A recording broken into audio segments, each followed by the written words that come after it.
उर्दू सफ़ा को सब्सक्राइब कीजिए और आने वाली हर नई वीडियो के लिए घंटी दबाइए। हमारा ताक़ुब हो रहा है बॉस, अचानक टाइगर ने कहा तो इमरान बेख्तियार चौंक पड़ा। ताक़ुब और हमारा? इमरान ने हैरान होते हुए कहा। वो फ्रंट सीट पर बैठा अपने ही ख्यालों में गुम था, इसलिए वो ताक़ुब को चेक ही ना कर सका। 2 कारें हैं और होटल से हमारा पीछा कर रही हैं। बड़े माहिराना अंदाज में ताक़ुब किया जा रहा है, टाइगर ने जवाब देते हुए कहा। हाँ, इसका मतलब है कि खासे होशियार लोग हैं, इमरान ने होंठ चबाते हुए कहा। अब क्या हुक्म है? टाइगर ने पूछा। किसी वीरान सड़क पर निकल चलो, हमने वहाँ बाहर वाले ने घेरना है, मालूम हो सके कि हमारे पीछे कैसे लगे हुए हैं, इमरान ने कहा तो टाइगर ने इस बात में सर हिला दिया। और फिर थोड़ी देर बाद इनकी कार शहर से बाहर एक ऐसी सड़क पर पहुंच गई जहां ट्रैफिक तकरीबन ना होने के बराबर था। अगले मोड़ पर जोसेफ और जवाना को उतार देना और तुम दोनों ने कारों के टायर ब्रश करने हैं, जो भी नजर आए उसे उड़ा देना। सिर्फ एक आदमी जिंदा देखना चाहता हूँ, इमरान ने सर्द लहजे में जोसेफ और जवाना से मुखातिब होकर कहा। Yes master. और फिर थोड़ी देर बाद एक मोड़ मुड़ते ही टाइगर ने यकलख्त कार को ब्रेक लगाई तो जोसेफ और जवाना ने कार की दोनों सिमतों के दरवाजे खोलकर नीचे छलांगे लगा दी और टाइगर ने एक झटके से कार आगे बढ़ा दी। इमरान खामोशी से बैठा हुआ था। अगले मोड़ पर कार रोक देना, इमरान ने कहा तो टाइगर ने इस बात में सर हिला दिया। अगला मोड़ थोड़ी ही दूर नजर आ रहा था। फिर मोड़ मुड़ते ही टाइगर ने कार को एक साइड पर रोक दिया। इमरान कार से नीचे उतरा और तेज तेज कदम उठाता हुआ वापस मोड़ की तरफ आ गया। अभी वो मोड़ के करीब पहुंचा ही था कि इसने दूर से फायरिंग और धमाकों की आवाज़ें सुनी। ये आवाज़ें सुनते ही इसके कदम और तेज हो गए। फिर मोड़ मुड़कर जैसे ही इसने सामने देखा, इसने आगे पीछे 2 कारों को सड़क के किनारों पर उल्टे पड़े देखा, जबकि जोसेफ और जवाना तेजी से दौड़ते हुए इन कारों की तरफ बढ़ते चले जा रहे थे। चंद लम्हों बाद जवाना ने एक कार में से निकलने वाले आदमी को गर्दन से पकड़ते हुए हवा में उछाल दिया, फिर इसे घुमाकर कांधे पर डाल दिया, जबकि जोसेफ ने दोनों कारों में से निकलने वाले बाकी 2-3 अफराद पर फायर खोल दिया। इमरान तेजी से वापस मुड़ गया। टाइगर, कार ले आओ जल्दी से, इमरान ने चीखते हुए कहा तो चंद लम्हों बाद कार इसके अकब से इसके करीब आकर रुक गई। इमरान ने दरवाजा खोला और कार में बैठ गया, जबकि टाइगर ने तेजी से कार आगे बढ़ा दी। जोसेफ और जवाना दोनों पैदल इसकी तरफ आ रहे थे, लेकिन जब उन्होंने कार को वापस आते देखा तो वहीं रुक गए।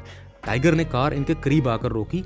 जवाना ने दरवाजा खोला और कांधे पर लदे हुए आदमी को अकबी सीट के दरमियान डाल दिया। उसके बाद दोनों ही अकबी सीट पर बैठ गए तो टाइगर ने एक झटके से कार आगे बढ़ा दी। जिंदा भी है या नहीं? इमरान ने मुड़कर जवाना से पूछा। जिंदा है, जवाना ने मुस्कुराते हुए जवाब दिया तो इमरान ने इस बात में सर हिला दिया। दूसरा मोड़ मुड़कर अब कार तेजी से शहर की तरफ बढ़ती चली जा रही थी। अब कहाँ जाना है? टाइगर ने पूछा। अपनी रिहाइशगाह पर, इमरान ने कहा और टाइगर ने इस बात में सर हिला दिया। और फिर तकरीबन आधे घंटे की मुसलसल ड्राइविंग के बाद कार रिहायशी कॉलोनी में दाखिल हो गई। कॉलोनी के कोठी के गेट की तरफ टाइगर ने कार को रोका तो अकबी सीट से जोसेफ नीचे उतरा और छोटे फाटक की तरफ बढ़ गया, जिसकी सिर्फ बाहर से कुंडी लगी हुई थी। इसने कुंडी खोलकर फाटक को धकेला और अंदर चला गया। चंद लम्हों बाद फाटक खुल गया तो टाइगर कार अंदर ले आया और इसने पोर्च में लाकर कार खड़ी कर दी। इसे उठाकर अंदर तहखाने में ले आओ, इमरान ने अकबी सीट खोलकर जवाना से कहा और फिर दरवाजा खोलकर वो कार से नीचे उतर आया। और फिर जब जवाना ने इस आदमी को कार से निकालकर कांधे पर डाला, जोसेफ भी फाटक बंद करके पोर्च में वापस पहुंच गया।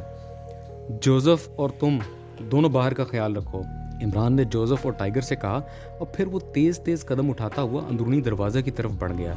थोड़ी देर बाद वो एक तहखाने में पहुंच गया जहां जवाना इस बेहोश आदमी को फर्श पर लिटा चुका था। रस्सी उठा लाओ और इसे कुर्सी पर बांध दो, इमरान ने एक तरफ कुर्सी पर बैठते हुए कहा तो जवाना ने इस बात में सर हिला दिया। और फिर थोड़ी देर बाद इसने इमरान के हुक्म की तामील कर दी। अब वो आदमी कुर्सी पर रस्सी से बंधा हुआ था।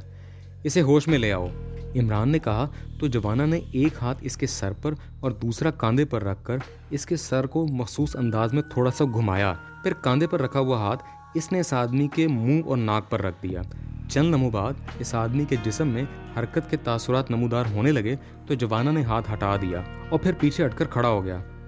बैठ जाओ, ये आदमी मुझे तरबियत याफ्ता लगता है, इसलिए आसानी से जुबान नहीं खोलेगा, इस पर मेहनत करनी पड़ेगी, इमरान ने कहा। आप हुक्म दें तो एक लम्हे में इसकी जुबान खुलवा दूं, जवाना ने कहा। नहीं नहीं, जिस अंदाज में तुम जुबान खुलवाओगे इस तरह ये जुबान नहीं खोलेगा, इमरान ने मुस्कुराते हुए कहा। जवाना भी बेख्तियार मुस्कुरा दिया। फिर वो इमरान के साथ मौजूद कुर्सी पर बैठ गया। उसी लम्हे इस आदमी ने कराहते हुए एक झटके से आंखें खोल दी। उसके चेहरे पर हैरत के तासुरात उभर आए थे। वो हैरत भरे अंदाज में इधर उधर देख रहा था। अलबत्ता इमरान को कुर्सी पर बैठे देखकर इसकी आंखों में चमक सी उभर आई। तुम्हारा नाम क्या है? इमरान ने सर्द लहजे में कहा। मेरा नाम मुहाशे है, इस आदमी ने होंठ चबाते हुए कहा। तुम्हारा ताल्लुक किस ग्रुप से है?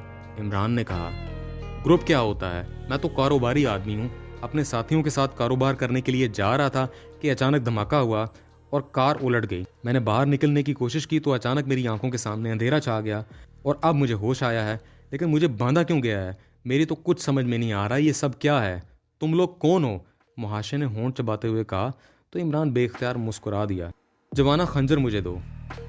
ये आदमी वाकई तरबियत याफ्ता है, इमरान ने कहा तो जवाना ने जेब से खंजर निकालकर इमरान की तरफ बढ़ा दिया। मैंने जो कुछ कहा है सच कहा है, मैं वाकई एक कारोबारी आदमी हूँ, इस आदमी ने तेज लहजे में कहा। लेकिन इमरान कुर्सी से उठा और इसके साथ ही इसने अपनी कुर्सी उठाई और फिर उसे मुहाशे के ऐन सामने रखकर दोबारा उस कुर्सी पे बैठ गया। मैं तो चाहता हूँ कि तुम बगैर तशद्दुद के जुबान खोल दो, लेकिन इमरान ने सर्द लहजे में कहा और फिर फिक्रा मुकम्मल करने से पहले ही इसका हाथ घूमा और तय खाने से मुहाशे के हलक से चीख निकली। इसका एक नथना कट चुका था। इमरान का हाथ दूसरी दफ़ा घूमा और दूसरा नथना भी कट गया। मुहाशे के हलक से मुसलसल चीखें निकल रही थीं। इमरान ने खंजर जवाना की तरफ बढ़ा दिया, जिसे जवाना ने उसके हाथ से ले लिया। अब तुम बताओगे मुहाशे कि तुम्हारा ताल्लुक किस ग्रुप से है? इमरान ने सर्द लहजे में कहा तो इसके साथ ही एक हाथ मुहाशे के सर पर रखा और इसके सर को एक जगह साकत कर दिया और दूसरे हाथ की मुड़ी हुई उंगली का हुक इसने मुहाशे की पेशानी के दरमियान से गुजरने वाली रग पर मारा तो मुहाशे के हलक से इंतहाई लर्जा देने वाली चीख निकली। इसका चेहरा तकलीफ की शिद्दत से बिगड़ सा गया था और आंखें बाहर को उभर आई थीं। ये इंतहाई हल्की चोट है और अगर तुमने अब जुबान ना खोली तो दूसरी चोट तुम्हारी जिस्म की एक एक रग को तोड़ डालेगी, इमरान ने सर्द लहजे में कहा। मैं सच कह रहा हूँ, मुझ पर यकीन करो, मैं सच कह रहा हूँ, मैं एक कारोबारी आदमी हूँ, मुहाशे ने चीखते हुए कहा तो इमरान ने मुड़ी हुई उंगली का एक हुक एक बार फिर इसकी पेशानी पर मारा। इस मर्तबा मुहाशे की हालत वाकई इंतहाई हद तक खस्ता हो गई थी।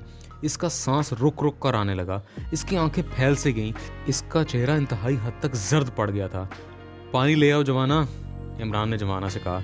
यस मास्टर, जवाना ने कहा और जल्दी से एक तरफ मुड़ा। वहां उसने एक कोने में मौजूदा अलमारी खोली और उसमें पानी की एक बोतल निकालकर वापस आ गया। इसने बोतल खोलकर मुहाशे के मुंह से लगा दी। मुहाशे इस तरह घटाघट पीने लगा जैसे सदियों का प्यासा हो। जब बोतल में मौजूद आधे से ज्यादा पानी उसके हलक में उतर गया तो जवाना ने बोतल हटा ली।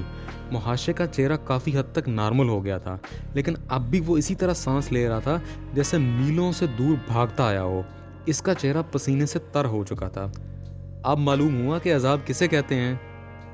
और तीसरी चोट इससे भी ज्यादा शदीद हो गई, इमरान ने गुर्राते हुए कहा और साथ ही एक हाथ ऊपर को उठा लिया। रुक जाओ, रुक जाओ, ये वाकई इंतहाई होलनाक अजाब है, रुक जाओ, अब ना करना, इसने तो मेरी रूह को जख्मी कर दिया है। मैं सब कुछ बता देता हूँ, अब मैं कुछ नहीं छुपा सकता, कुछ नहीं छुपा सकता, मुहाशे ने हज़ियानी अंदाज में चीखते हुए कहा। बोलते जाओ लेकिन सच बोलना, क्योंकि तुम्हारी हर बात की तस्दीक की जाएगी। अगर तुमने सच बोला तो तुम्हें आज़ाद कर दिया जाएगा, वरना तुम्हारी कब्र इसी तहखाने में बन सकती है, इमरान ने इंतहाई सर्द लहजे में कहा। मेरा ताल्लुक रॉयल सिक्योरिटी ग्रुप से है, इस बार मुहाशे ने कहा। पूरी तफसील बताओ, ये ग्रुप क्या करता है, इसका चीफ कौन है, तुम लोग क्यों हमारा ताक़ुब कर रहे हो, पूरी तफसील बताओ, इमरान ने हाथ ऊंचा करते हुए पहले से भी ज़्यादा सर्द लहजे में कहा। ग्रुप का चीफ अशोक मेहता है, जो पहले ब्लैक फोर्स में था। वहाँ से निकलने के बाद वो एक्रीमिया चला गया था, क्योंकि इसका ब्लैक फोर्स के सरबराह कर्नल फरीदी से झगड़ा हो गया था। जब कर्नल फरीदी काफिरिस्तान से चला गया तो अशोक मेहता वापस आ गया। इसने ब्लैक फोर्स से निकले हुए अफराद पर एक मुश्तमिल ग्रुप बना लिया, जिसका नाम उसने रॉयल सिक्योरिटी रख दिया। इस ग्रुप का काम बड़े बड़े ताजरों और सरकारी अहकाम की सिक्योरिटी करना है। अशोक मेहता भारी मुआवजे के एवज ये काम करता है। मैं अशोक का नंबर 2 हूँ। अशोक मेहता ने आपके यहाँ एक बहुत बड़े जराइम पेशावर आदमी श्याम सिंह से मुआहदा किया है। श्याम सिंह यहाँ किसी जजीरे पर अगवाशुदा लड़कियों की मंडी चला रहा है। ये मंडी 2-4 रोज बाद लगने वाली है। इसे इत्तला मिली है कि पाक एशिया का खतरनाक तरीन एजेंट अली इमरान इस मंडी को ख़त्म करने के लिए काम कर रहा है। इसलिए श्याम सिंह ने अशोक मेहता की खिदमात हासिल की हैं, क्योंकि वो इमरान इस मंडी को भी बचाएगा और इसे भी हलाक कर देगा। अशोक मेहता चूंकि इमरान से इंतहाई नफरत करता है, इसलिए इसने काम किया है, मुहाशे ने पूरी तफसील बताते हुए कहा। तुम हमारा ताक़ुब क्यों कर रहे थे? इमरान ने पूछा। इस मंडी के इंचार्ज जैकब ने अशोक मेहता को इतला दी थी कि पकेशिया से एक पार्टी इसके पास आई है, वो नीलामी में शरीक होना चाहते हैं। इस पर अशोक मेहता ने इस पार्टी को चेक करने के लिए कहा, लेकिन वो इमरान से मुख्तलिफ थी। लेकिन अशोक मेहता ने मुझे इस पार्टी की निगरानी का हुक्म दिया। ये पार्टी होटल बरगिंजा में ठहरी हुई थी। हम इनकी निगरानी कर रहे थे कि तुम इस पार्टी से आकर मिले। मैंने अशोक मेहता को इत्तला दी तो इसने मुझे तुम्हारी निगरानी का हुक्म दिया। जब होटल से बाहर आए तो हमने तुम्हारा ताकुब करना शुरू कर दिया और उसके बाद अचानक मैं बेहोश हो गया। अब मुझे यहाँ लाया गया है, मुहाशिर ने जवाब दिया।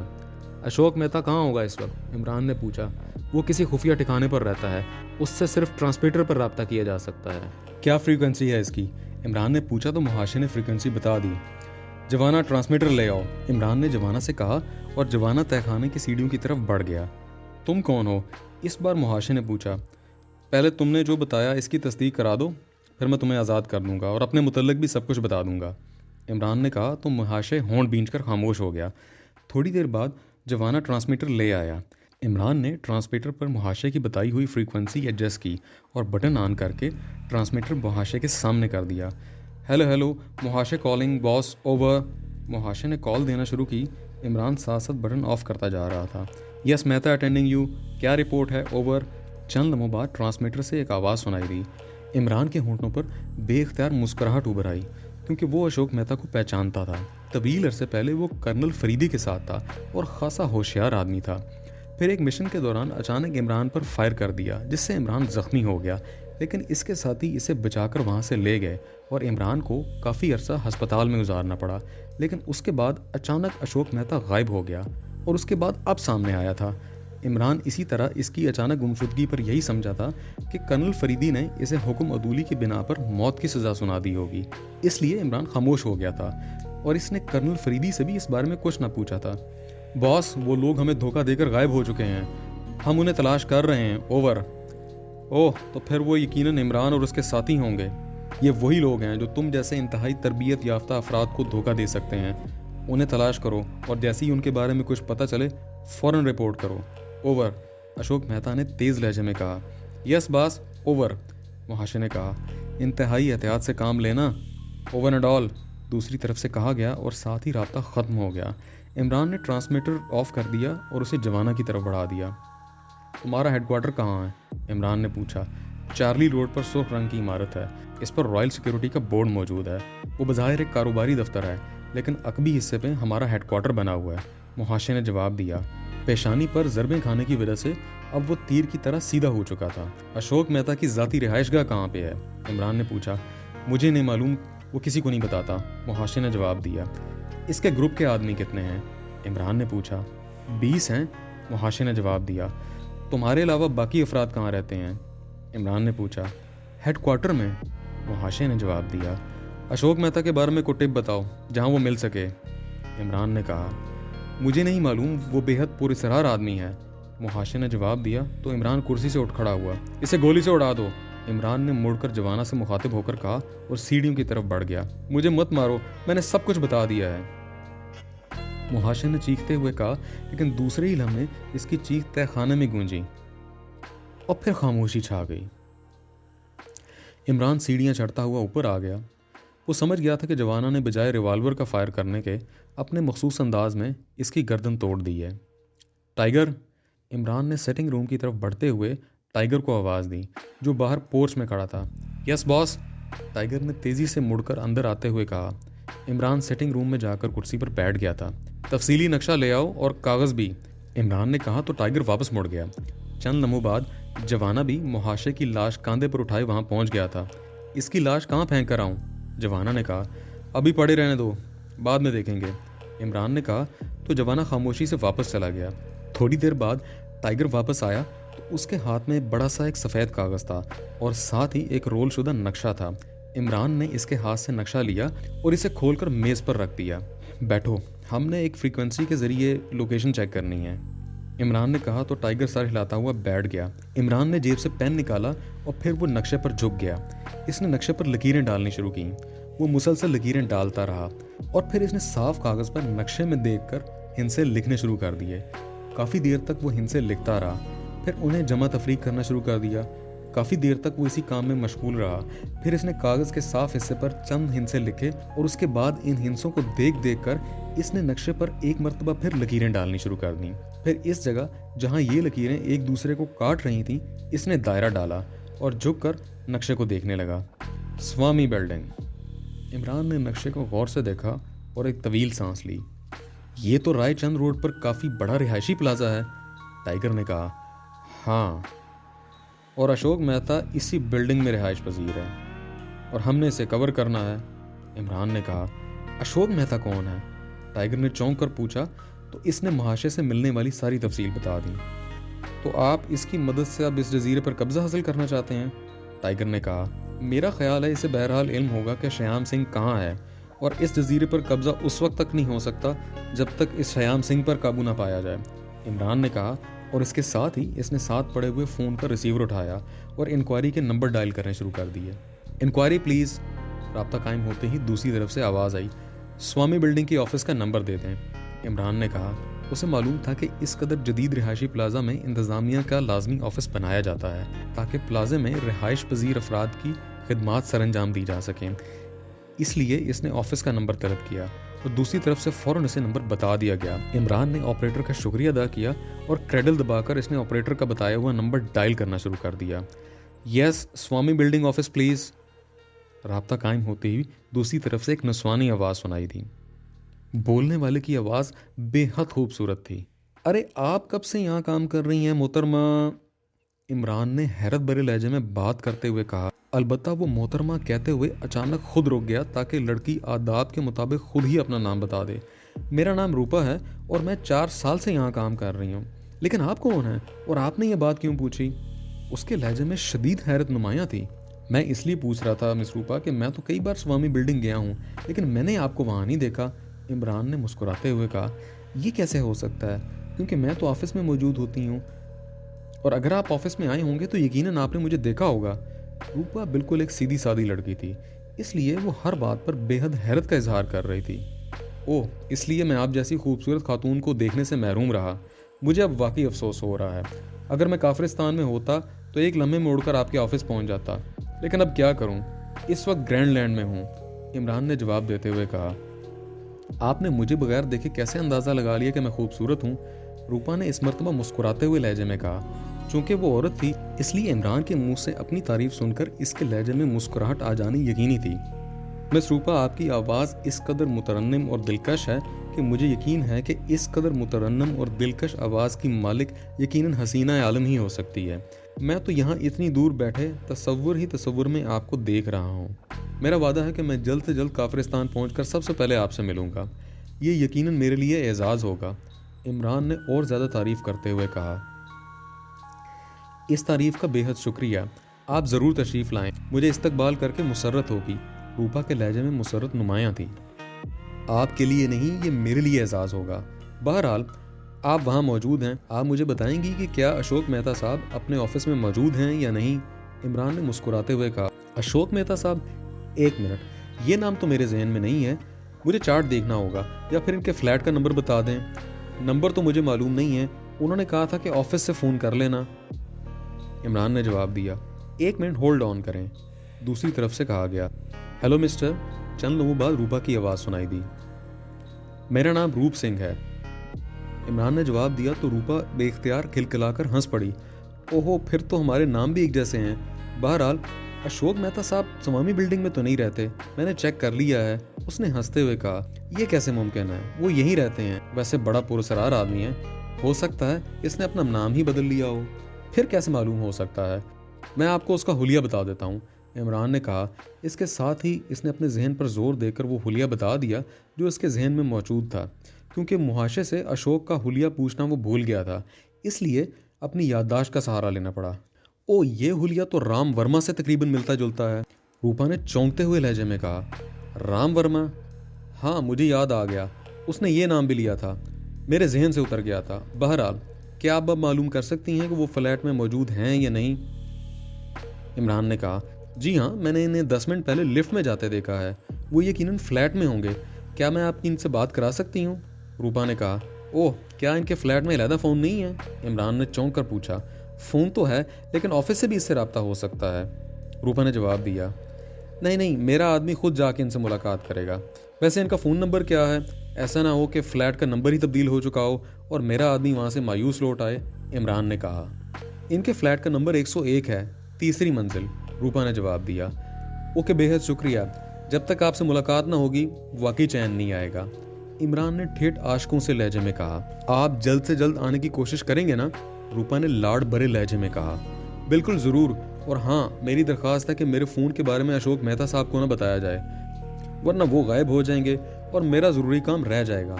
इमरान ने कहा, ठीक है, वादा रहा। रूपा ने जवाब दिया, ओके, शुक्रिया। इमरान ने कहा और रिसीवर रखकर वो कुर्सी से उठ खड़ा हुआ। चलो कार निकालो, हमने फौरी तौर पर इस अशोक मेहता को कवर करना है। वो बेहद चालाक और होशियार आदमी है, इसलिए मुझे मुहाशे का मेकअप करना पड़ेगा। इमरान और जवाना ने मुहाशे की लाश भी कार में रख ली थी ताकि इसे रास्ते में कहीं फेंका जा सके। थोड़ी देर बाद इनकी कार रिहायशी कॉलोनी से निकली, तेजी से स्वामी बिल्डिंग की तरफ बढ़ती चली गई।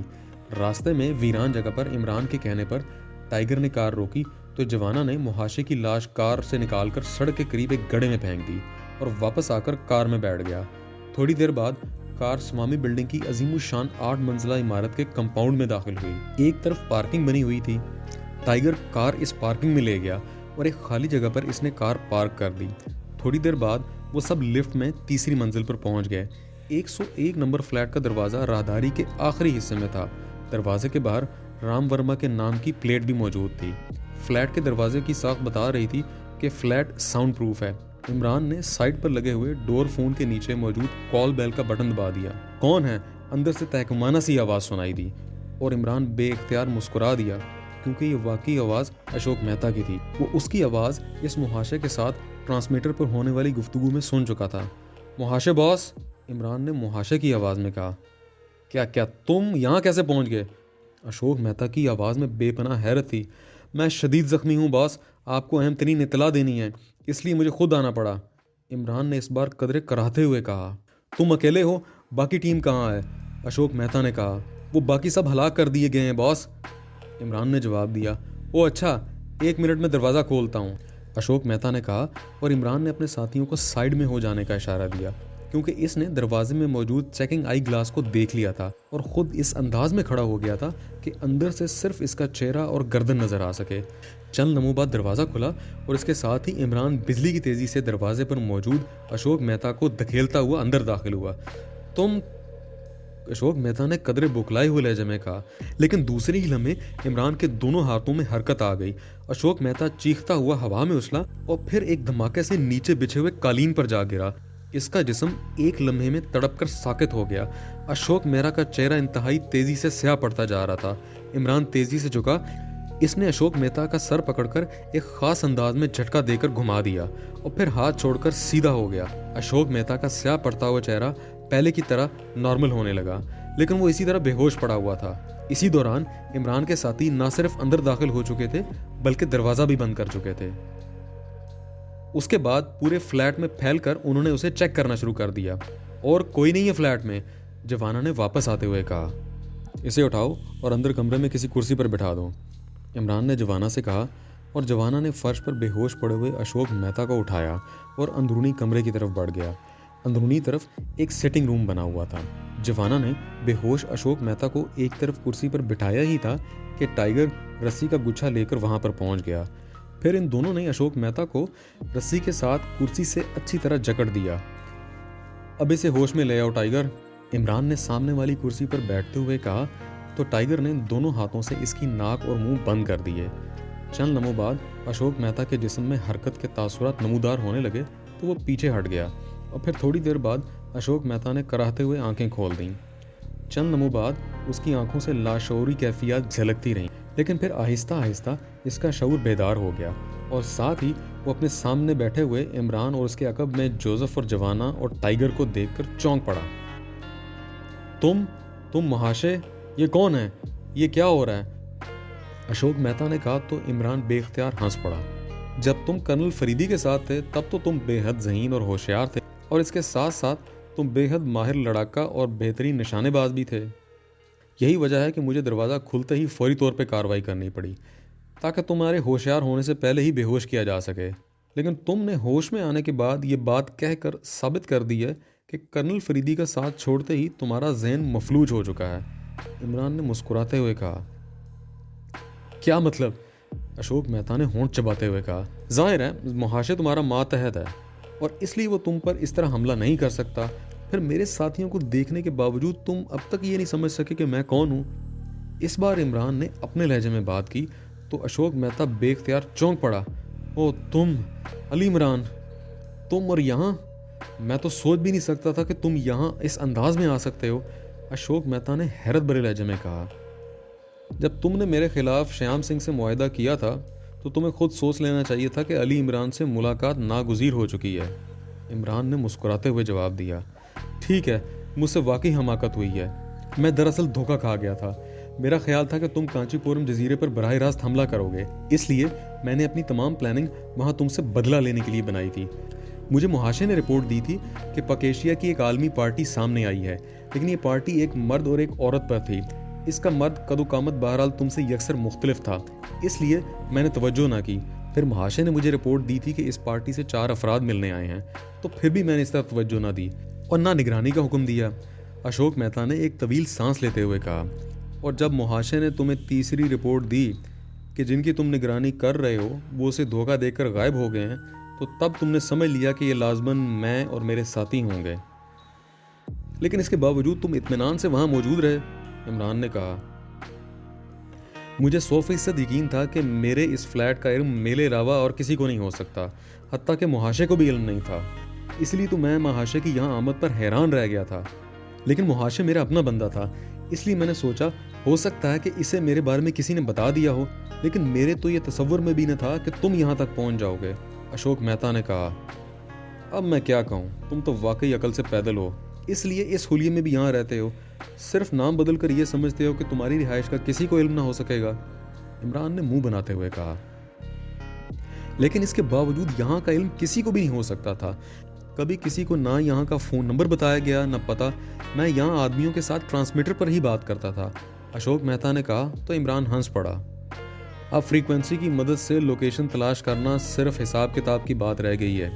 मुहाशे ने तुम्हारी फ्रीक्वेंसी बताई और फिर मुहाशे से जब तुम्हारी गुफ्तगू हुई उसके बाद हिसाब किताब में कुछ वक्त सर्फ हुआ और अब देख लो हम यहाँ पहुँच गए, इमरान ने अशोक मेहता की तरफ देखते हुए कहा। तो अशोक मेहता ने बेख्तियार होंठ भींच लिए। ठीक है, मुझे तस्लीम है कि बहरहाल तुम मुझसे ज़्यादा ज़हीन और होशियार हो, लेकिन अब तुम मुझसे क्या चाहते हो, अशोक मेहता ने सपाट लहजे में कहा। मैं ज़ाती इंतकाम लेने का कायल नहीं हूँ अशोक मेहता, इसलिए ये बात दिल से निकाल दो कि चूँकि तुमने मुझ पर फायर खोला है तो मैं तुमसे इंतकाम लूँगा। अब वो मामला दफन हो चुका है। अब मैं श्याम सिंह के ख़िलाफ़ काम कर रहा हूँ और इसके बाद जो भी बात होगी वो इस मिशन के सिलसिले में होगी। अगर तुमने ताउन किया तो फिर तुम जिंदा रह सकोगे, वरना, इमरान ने इंतहाई संजीदा लहजे में कहा, लेकिन तुम तो सीक्रेट सर्विस से मुतल्लिक हो और ये काम सीक्रेट सर्विस के दायरे में नहीं आता, अशोक मेहता ने कहा। जिस जुर्म में तुम शरीक हो वो इस कदर मकरू और घिनौना है कि ये जुर्म हर बागैरत आदमी के दायरे में आता है। इसके अलावा पाकेशिया का एक और स्पेशल ग्रुप 4 स्टार भी है जो इन्हीं जराइम के खिलाफ काम करता है और मेरा ताल्लुक भी इसी ग्रुप से है, इमरान ने होंठ सुकेड़ते हुए जवाब दिया। ओह, तो ये बात है, लेकिन मैं इस कारोबार में शरीक नहीं हूँ। मुझे तो सिर्फ इसलिए हायर किया गया था कि मैं तुम्हें वहाँ तक जाने ना दे सकूँ और मुझे इतराफ़ है कि मैं अपने मिशन में नाकाम रहा, लेकिन मुझे इस कारोबार के सिलसिले में किसी तफसील का कोई इल्म नहीं है और ना ही मैं कभी इस जजीरे पर गया हूँ और ना ही मुझे वहाँ जाने की इजाज़त है, अशोक मेहता ने जवाब देते हुए कहा। लेकिन अभी तुमने खुद कहा है कि तुमने अपनी सारी तवज्जो मुझे इस जजीरे तक पहुँचने से रोकने पर मरकूज़ की हुई थी, इमरान ने कहा। मुझे मालूम था कि तुम मंडी की पार्टियों के रूप में वहाँ दाखिल होकर जाने की कोशिश करोगे, इसलिए मैंने अचानक इन सब को चेक करने का प्लान बनाया था। इस तरह मुझे यकीन था कि मैं तुम्हें ट्रेस करने में कामयाब हो जाऊंगा, अशोक मेहता ने कहा। बहरहाल तुम इस श्याम सिंह के बारे में तो सब कुछ जानते होगे। मैंने इसे ट्रेस करना है, बोलो ताउन करते हो या नहीं, इमरान ने इस मर्तबा सर्द लहजे में कहा। मैंने तो श्याम सिंह को खुद कहा था कि जब तक तुम ख़त्म नहीं हो जाते उस वक्त तक वो किसी ऐसी जगह पे छुप जाए जिसका इल्म उसके अलावा किसी और को ना हो। उसने मेरे मशवरे पर अमल किया है, अब मुझे मालूम नहीं कि वो कहाँ होगा, अशोक मेहता ने कहा। जहाँ तुम्हारी इससे मुलाकात हुई है वो पता बता दो, इमरान ने कहा। तो अशोक मेहता ने फ़ौरन ही एक कोठी का नंबर और रिहायशी कॉलोनी का नाम बता दिया। इमरान इसके लहजे से ही समझ गया था कि इसने दुरुस्त बताया है। तुम्हें यकीन है कि अब वो इस पते पे नहीं होगा और तुम नहीं जानते कि वो कहाँ होगा? इमरान ने कहा। हाँ, क्योंकि मैंने खुद उसे ये मशवरा दिया था, अशोक मेहता ने जवाब दिया। और मैं ये भी बता दूं कि वो दोनों टांगों से मजूर है, इसलिए खड़ा नहीं हो सकता, अशोक मेहता ने कहा। तो इमरान बेख्तियार चौंक पड़ा। क्या वाकई? इमरान ने हैरत भरे लहजे में कहा, क्योंकि ये बात अब तक किसी ने नहीं बताई थी। हाँ, मुझे भी उस वक्त मालूम हुआ जब वो मेरा इस्तकबाल करने के लिए खड़ा ना हुआ। जब मेरे चेहरे पर नागवारी देखकर इसने खुद ये बात मुझे बताई, तब मुझे इल्म हुआ, अशोक मेहता ने जवाब दिया। तुम्हारी वाकफियत इससे कब से है? इमरान ने पूछा। मैंने इस वक्त सिर्फ नाम ही सुना हुआ है, लेकिन चूंकि जराइम मेरा फील्ड नहीं है, इसलिए कभी इससे मुलाकात ना हुई। ये तो बहराम ने उसे मेरे मुतल्लिक बताया तो उसने मुझे कॉल कर ली, अशोक मेहता ने कहा। तो इमरान चौंक पड़ा। बहराम? वो कौन है? इमरान ने कहा, वो भी कर्नल फरीदी का साथी था, वो यहाँ आजकल मुखबरी का धंधा करता है, अशोक मेहता ने कहा। ओके, फिर तुमसे मुलाकात फजूल ही रही है, मैंने ख्वामखा इतनी मेहनत की, इमरान ने उठकर खड़े होते हुए कहा। इसके साथ ही इसने जेब से रिवाल्वर निकाल लिया और इसके चेहरे पर यकलख्त इंतहाई सफाकी के तासुरात उभर आए। अगर मैं वादा करूं कि तुम्हारे रास्ते में ना आऊंगा तो क्या तुम मेरे वादे पर एतमाद नहीं करोगे? अशोक मेहता ने होंठ चबाते हुए कहा। तुम्हारे आने या ना आने से मुझे अब कोई फर्क नहीं पड़ता अशोक मेहता, मुझे तो इस वक्त मिशन मुकम्मल करना है। इसलिए अगर तुम इस सिलसिले में कुछ टिप दे सकते हो, कुछ मदद कर सकते हो, तो मैं तुम्हारी ऑफर पर गौर कर सकता हूँ। वरना दूसरी सूरत हाल में बहरहाल तुम चूंकि इस मकरूह हिस्से में किसी न किसी तरह शामिल हो गए हो और तुमने इस धंधे के तहफ़्फ़ुज़ के लिए काम किया है, इसलिए मेरे नज़दीक तुम भी इंसानियत की सतह से गिर कर खून आशाम दरिंदे बन चुके हो, और ऐसे दरिंदों को हलाक करना इंसानियत की भलाई के लिए ज़रूरी होता है, इमरान ने इंतहाई सर्द लहजे में कहा। मुझे वाकई श्याम सिंह के बारे में कुछ इल्म नहीं है, होता तो मैं तुम्हें ज़रूर बता देता। अलबत्ता मैं तुम्हें इसके ख़ास आदमी की टिप दे सकता हूँ जो इस मंडी का इंचार्ज भी है, अशोक ने कहा। तुम जैकब के बारे में बताना चाहते हो तो मैं जानता हूँ इसके बारे में, लेकिन इसका बराह रास्त जजीरे से कोई ताल्लुक नहीं है। वो बाहर की सारी कार्रवाई का इंचार्ज है। अलबत्ता अगर तुम मुझे ये बता दो कि काफिरिस्तान की बहरिया में कौन श्याम सिंह के साथ है तो बात बन सकती है, इमरान ने कहा। बहराम जानता होगा, मैं इससे पूछ कर बता सकता हूँ। मुझे वाकई तौर पर कोई इल्म नहीं है, अशोक मेहता ने जवाब दिया। बहराम कहाँ मिलेगा? इमरान ने कहा। इसने शूटिंग क्लब बनाया हुआ है, बहराम शूटिंग क्लब। इसी सड़क पर सवामी बिल्डिंग से तकरीबन 1 किलोमीटर आगे वो होता है, अशोक मेहता ने जवाब दिया। इसका फ़ोन नंबर? इमरान ने कहा। तो अशोक मेहता ने जल्दी से फ़ोन नंबर बता दिया। मैं नंबर मिलाता हूँ, तुम इसे अपने फ्लैट पर बुला लो। क्या तुम उसके लिए तैयार हो? हाँ, वो मेरा गहरा दोस्त है, वह यहाँ आ जाएगा। तुम नंबर मिलाओ, मैं उससे बात करता हूँ, लेकिन पहले तुम वादा करो कि तुम मुझे हलाक नहीं करोगे, अशोक मेहता ने कहा। मैं किसी वादे का कायल नहीं हूँ। जब मैंने कह दिया है कि अगर तुम मेरे मिशन में तावन करो तो जिंदा रहोगे, वरना नहीं। ठीक है, मेरी बात करो बहराम से, अशोक मेहता ने कहा। टाइगर, नंबर डायल करो और रिसीवर इसके कान से लगा दो, और साथ ही लाउडर का बटन भी ऑन कर दो, इमरान ने टाइगर से मुखातिब होकर कहा। यस बॉस, टाइगर ने कहा, और आगे बढ़कर पहले तो उसने फ़ोन पीस में मौजूद लाउडर का बटन प्रेस किया और फिर उसने फ़ोन पीस उठाकर अशोक मेहता के साथ पड़ी हुई कुर्सी पर रखा और रिसीवर उठाकर उसके बताए हुए नंबर प्रेस करने शुरू कर दिए। जब दूसरी तरफ से घंटी बजने की आवाज़ सुनाई दी तो उसे अशोक मेहता के कान से लगा दिया। Bahram shooting club. राब्ता होते ही एक आवाज़ सुनाई दी। अशोक मेहता बोल रहा हूँ, बहराम से बात कराओ, अशोक मेहता ने कहा। यस सर, होल्ड ऑन करें, दूसरी तरफ से कहा गया। हेलो, बहराम बोल रहा हूँ। चंद लम्हों बाद एक मर्दाना आवाज़ सुनाई दी। अशोक मेहता बोल रहा हूँ बहराम, अशोक मेहता ने कहा। हाँ, मुझे सेक्रेटरी ने बताया है, खैरियत से फ़ोन किया। इमरान के सिलसिले में एक इंतहाई पेशरफ्त हुई है, इस सिलसिले में तुमसे तफसीली डिस्कस करना चाहता हूँ, क्या तुम फौरी तौर पर मेरे पास आ सकते हो, अशोक मेहता ने कहा। ऐसी क्या बात हो गई है, फ़ोन पर बात कर लो, मैं इस वक्त मसरूफ़ हूँ, बहराम ने कहा। फ़ोन पर बात करने वाली नहीं है, प्लीज़ बहराम, अशोक मेहता ने कहा। ओके ठीक है, लेकिन तुम बोल कहाँ से रहे हो? तुम्हारे शूटिंग क्लब से करीब स्वामी बिल्डिंग में, फ्लैट 101, तीसरी मंजिल पर, लेकिन जिस कदर जल्द हो सके आ जाओ, मैं तुम्हारा ज़्यादा वक्त नहीं लूँगा, अशोक मेहता ने कहा। स्वामी बिल्डिंग? चलो फिर तो करीब ही है, ठीक है, मैं आ रहा हूँ, दूसरी तरफ से कहा गया, और साथ ही राब्ता ख़त्म हो गया तो टाइगर ने रिसीवर रख दिया। टाइगर और जोसेफ दोनों बाहर आओ, बहराम के साथ ही आना, वो खासा होशियार आदमी है, और हो सकता है कि अशोक ने इसे कोई खास इशारा कर दिया हो। इमरान ने कहा, यस बॉस, लेकिन उसका हुलिया? टाइगर ने कहा, तो इमरान ने इसे बहराम का हुलिया बता दिया। यही हुलिया है ना उसका? इमरान ने हुलिया बताकर अशोक की तरफ देखते हुए कहा, हाँ मामूली सा फ़र्क है, लेकिन बहरहाल हुलिया यही है। अशोक मेहता ने कहा। तो टाइगर और जोसेफ दोनों तेजी से बैरूनी दरवाजे की तरफ बढ़ गए। जवाना, तुम बैरूनी दरवाजे के करीब जाकर रुक जाओ। बहराम जैसे ही अंदर दाखिल हो तो तुमने उसके साथ भी वही कार्रवाई करनी है जो मैंने अशोक के साथ की थी। इमरान ने जवाना से कहा। तो जवाना भी सर हिलाता हुआ बैरूनी दरवाजे की तरफ मुड़ गया। चूंकि डोर फोन का रिसीवर सिटिंग रूम में ही मौजूद था, इसलिए इमरान खुद भी यहाँ रुक गया। ये 4 स्टार्स के लोग हैं, अशोक मेहता ने कहा। तो इमरान बेख्तियार मुस्कुरा दिया। नहीं, ये तो मेरे साथी हैं। 4 स्टार्स तो अपने तौर पर कार्रवाई कर रहे होंगे, अभी इनसे राब्ता नहीं हुआ, इमरान ने कहा। तो अशोक मेहता होंठ भींचकर खामोश हो गया। तकरीबन 15 मिनट बाद कॉल बेल बजने की आवाज़ सुनाई दी। तो इमरान ने डोर फोन का रिसीवर हुक से हटा दिया और अशोक के कान से लगा दिया। कौन है दरवाजे पर? अशोक ने कहा। बहराम हूँ अशोक। रिसीवर से बहराम की आवाज़ आई। ओके, मैं दरवाज़ा खोल रहा हूँ, अशोक ने कहा। तो इमरान ने रिसीवर इसके कान से हटा दिया और उसे हुक से लटकाकर वो तेज़ तेज़ कदम उठाता हुआ बैरूनी दरवाजे की तरफ बढ़ गया। अलबत्ता इसने सिटिंग रूम का दरवाज़ा बंद कर दिया था ताकि अशोक कोई आवाज़ निकाले भी सही तो उसकी आवाज़ बहराम तक ना पहुंच सके। दरवाज़ा खोल दो, इमरान ने दरवाजे के करीब मौजूद जवाना से कहा और जवाना ने हाथ बढ़ाकर दरवाजे की कुंडी खोली। दूसरे लम्हे कमरे में इंसानी चीख सुनाई दी और एक आदमी हवा में उड़ता हुआ इमरान के सामने कालीन पर आ गिरा और फिर एक लम्हे तक तड़पने के बाद साकित हो गया।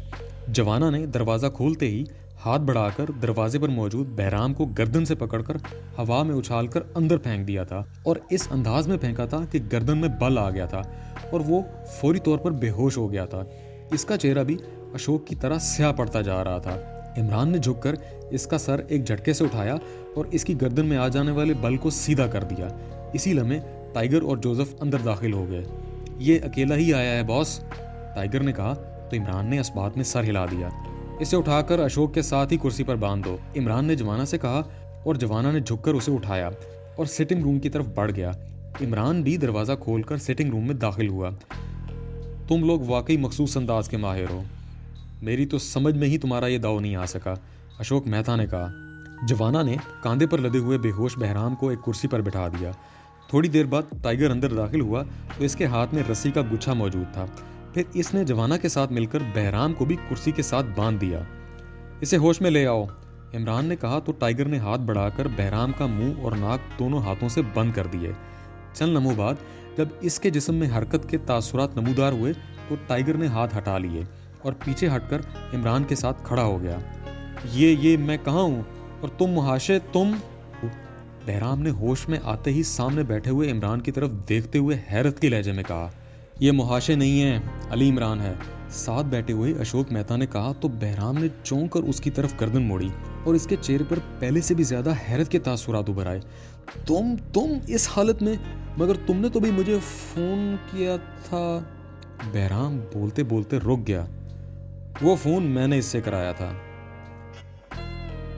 क्योंकि मैं कर्नल फरीदी के साबका साथियों से मुलाकात पर निकला हुआ था और अशोक मेहता से मुलाकात के बाद मैंने सोचा क्यों ना तुमसे भी मुलाकात हो जाए। ओह, ये बात है, मगर मैं तो किसी सिलसिले में भी मतलूब नहीं हूँ, बहराम ने कहा। तुमने अशोक मेहता की मुलाकात श्याम सिंह से कराई, इस तरह तुम भी इस घिनौने जुर्म में शरीक हो बहराम, इमरान ने सर्द लहजे में कहा। घिनौने जुर्म में? किस जुर्म की बात कर रहे हो? मेरा किसी जुर्म से कोई ताल्लुक नहीं है, मैं तो मुखबरी का धंधा करता हूँ, बहराम ने कहा। शरीफ लड़कियों को अगवा करना, फिर इन्हें काबा खानों के एजेंटों के हाथों फरोख्त करना, तुम इस जुर्म को क्या कहोगे? इमरान का लहजा मजीद सर्द हो गया। मगर मैंने तो ये काम नहीं किया, बहराम ने कहा। श्याम सिंह ये काम करता है और तुम उसके साथी हो और उसके मददगार हो, बोलो है वो कि नहीं? इमरान ने तल्ख लहजे में कहा। नहीं, मैंने इसकी कोई मदद नहीं की। वो मेरा दोस्त ज़रूर है लेकिन मैंने उसके किसी जुर्म में भी उसकी मदद नहीं की, बहराम ने जवाब दिया। मैंने तुम्हें पहले भी बताया है कि तुमने अशोक मेहता की मुलाकात श्याम सिंह से कराकर इस जुर्म में शिरकत कर ली है। क्योंकि मैं अब इस जुर्म के खिलाफ काम कर रहा हूं तो तुमने मेरे खिलाफ काम करने में श्याम सिंह की मदद की है, इमरान ने कहा। वो मुझे कह रहा था लेकिन मैंने साफ इनकार कर दिया। फिर इसने मुझे कहा कि मैं कोई टिप दूं तो मैंने इसे अशोक के मुतल्लिक बता दिया। बस इतनी सी बात है, तुम बेशक अशोक से पूछ लो। मैंने कोई भी कमीशन नहीं लिया, एक पैसा नहीं लिया, और बाद में मेरा श्याम सिंह या अशोक से कोई राब्ता नहीं रहा। बहराम ने कहा, मैं तुम्हें तवील अरसे से जानता हूं बहराम, और मुझे मालूम है कि तुम फितरतन मुजरिम नहीं हो, और हो सकता है कि श्याम सिंह की मुजरिमाना दहशत की वजह से तुमने उसको अशोक का रेफरेंस दिया हो। लेकिन मैं अब तुम्हारी अच्छी फितरत का अमली सबूत चाहता हूँ। मुझे श्याम सिंह के बारे में मालूमात दो। बोलो क्या कहते हो? श्याम सिंह तो गायब हो चुका है। वो अब उस वक्त तक नहीं आएगा जब तक मंडी का दिन नहीं गुजर जाता और उसे ये खबर नहीं मिल जाती कि अशोक ने तुम्हें हलाक कर दिया है। बहराम ने जवाब देते हुए कहा, लेकिन मैंने हर सूरत में श्याम सिंह को ट्रेस करना है, हर सूरत में। बोलो, क्या तुम इस मामले में मेरी मदद कर सकते हो? ये साफ और वाज़ेह तौर पे बता दो। इमरान ने सर्द लहजे में कहा, मैं इस मामले में फौरी तौर पे तुम्हारी कोई मदद नहीं कर सकता, क्योंकि हकीकतन मुझे मालूम ही नहीं है कि वो कहाँ होगा। बहराम ने जवाब दिया। इमरान उसके लहजे से ही समझ गया कि वो दुरुस्त कह रहा है। तो फिर मैंने वक्त ज़ाया किया है। ओके, इमरान ने सर्द लहजे में कहा और कुर्सी से उठ खड़ा हुआ, और उसके साथ ही इसका हाथ जेब से बाहर आया। फिर उससे पहले कि अशोक मेहता और बहराम कुछ बोलते, इमरान ने ट्रिगर दबा दिया और उसके साथ ही कमरा अशोक मेहता के हलक से निकलने वाली चीखों से गूंज उठा और उसका बंधा हुआ जिस्म बुरी तरह लरजने लगा। लेकिन उसके दिल में उतर जाने वाली गोली ने उसे ज़्यादा मोहलत ना दी। उसकी गर्दन ढलक गई। वो हलाक हो चुका था। बहराम का चेहरा जर्द पड़ गया। टाइगर, इमरान ने टाइगर की तरफ मुड़ते हुए कहा। टाइगर, जोसेफ और जवाना भी इमरान के उठते ही कुर्सियों से उठ खड़े हुए। यस बॉस, टाइगर ने मुअद्दबाना लहजे में जवाब दिया। बहराम की रस्सियां खोल दो और उसे फ्लैट से बाहर छोड़ाओ।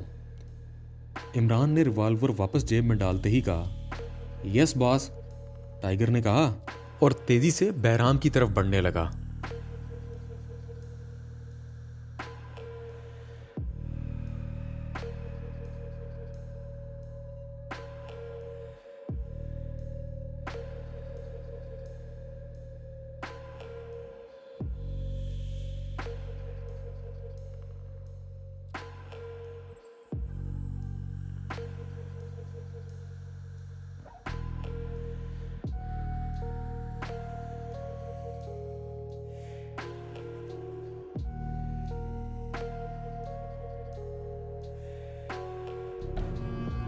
Like, comment, share,